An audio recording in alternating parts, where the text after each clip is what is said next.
Welcome back to Time Tellers, the history podcast where we dig deep into the strange, the epic, and the occasionally ridiculous moments of America's past. I'm Dan. And I'm Renee.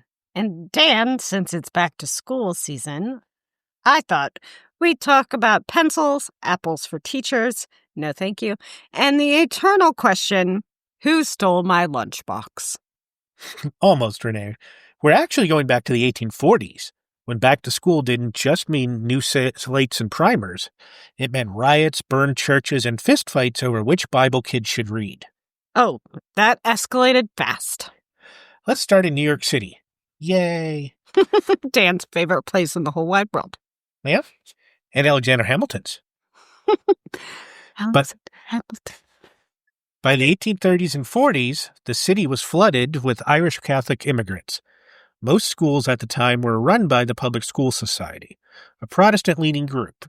Their textbooks and morning prayers were based on the King James Bible, which Catholic families didn't use. They read from the Douay Bible. Exactly. Bishop John Hughes, nicknamed Dagger John because of how he signed his name with a little cross, led the fight to demand equal treatment. He argued that public funds shouldn't go to schools that were, in his words, Protestant mission stations. So this wasn't just about Bibles. It was about whether Catholic kids were being forced to sit through someone else's prayer in taxpayer-funded classrooms, or any prayer for that matter in classrooms that are funded by taxes. Unless it's a specific religious school. Right. Which sometimes gets a shred of taxes from something or another. Right. But, they can, or grants or... Yeah. But general public education? No. Nope. Unless it's Jedi. Yeah, I'm totally fine with, moments of silence. Or... What if it's against my religion? To never shut up? No, wait, that's yours. And I have no problem with kids reading the Bible if they choose to on their own. I have no problem, or the Quran, or any of that. If they need to go pray part of the 5 times a day, we will find them a spot. You just can't disrupt everyone else's day or force anybody else to participate in said religion, whatever that is. Yes. But anyways, just wanted to go on my soapbox there. Okay. Right, and the battle got heated. There were threats, street harassment, and mobs occasionally surrounding Catholic churches. Hughes warned city leaders that if one Catholic church was burned, New York would become a second Moscow, which was a reference to Moscow being burned to the ground in 1812. Yikes, he didn't mince words. The result was the Macaulay Act of 1842. It created New York's elected Board of Education and, importantly, banned public money from funding sectarian schools. It wasn't a compromise, but one that essentially set the foundation for New York's public school system as we know it. And basically told Catholics, if you want your own school, you'll have to fund them yourselves, which they did. Building the Catholic parochial school system that is still around today, although probably not as significant, at least in our city, as it used to be. A lot of schools have shut down. But my dad went there.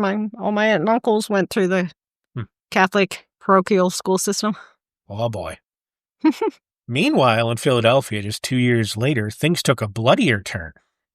This is where it really earns the name Bible Riots. Tensions boiled over in May 1844 when nativist groups, think early America First types, spread rumors that Catholics wanted to ban the King James Bible from schools. Which wasn't really true, right? They just wanted their kids to be able to read from their own Bible. Correct, but rumors and prejudice don't need facts. That's correct. Crowds gathered, speeches were made, and then the mobs turned violent. Catholic neighborhoods were attacked, homes looted, and in one infamous incident, St. Augustine's Church was burned to the ground. And this wasn't just broken windows. The state militia was called in. Cannons were set up on city streets, and soldiers fired into crowds. By the time the dust settled, literally, at least 20 people were dead. The violence flared up again in July, with more churches attacked and more blood spilled. The whole episode underscored just how explosive religion, immigration, and education were in mid-19th century America. And how fear can turn whose Bible do we read in school into let's burn down the city. How about we just don't read the Bible in school? That makes sense, too. Unless you want to during independent or flex time. Or unless it's somehow tied into some lesson on something. Like a history lesson or something. Or even a literature lesson or something. Or comparison of the same story from 8 different ones so you can try and argue about which one's right.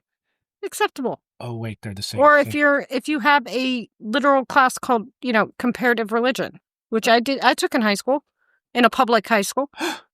And we learned about all different religions. All of them. In Ohio? Yeah. Oh. It was an elective. I mean, it wasn't forced. It was an elective. But, yeah, it was. That's how you do it. That's how you do religious education in public schools. You make it A, an elective, and B, at the high school level. Like, you do you. You be religious all you want, and that's totally fine with me. That does not mean I want to be. Yeah. America does not have a national religion. No, we do not. Or a national language. Both cities were wrestling with the same problem. What role should religion play in public education? And both ended up with different flavors of an answer. New York restructured its system to make schools officially non-sectarian, though it's still culturally Protestant. Philadelphia, Philly tried to handle it with mob violence. These battles echo into modern debates about school. Prayer in classrooms, funding for private religious schools, and fights over curriculum. So next time you hear back to school, just be grateful your biggest worry is supply list and carpool lines. And maybe violence in schools. Well, this is America, so. Or the cell phone ban, which, like Texas, has completely eliminated the cell phone. Okay. I'm just saying. Okay. There's a lot of people that are very upset about it. We don't even allow cell phones into our classrooms at all. So. You have one. With the students, I am not a child. Close enough.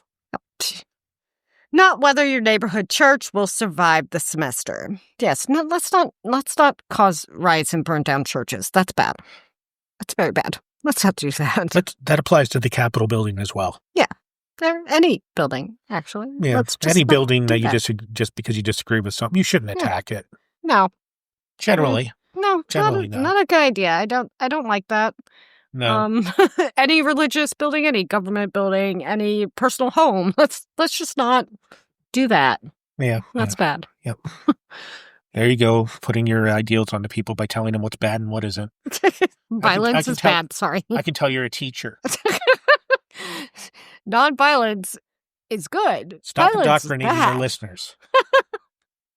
Y'all bring a pencil to school, too. Thank you very much. Make sure it's sharpened. Unless they're in your school. And then they can't bring a pencil in. If teachers could indoctrinate children, it would literally be to, bring their Chromebooks charged, raise their hands before they talked, not shout out random numbers like 6, 7, or 41, or 21 back in the day.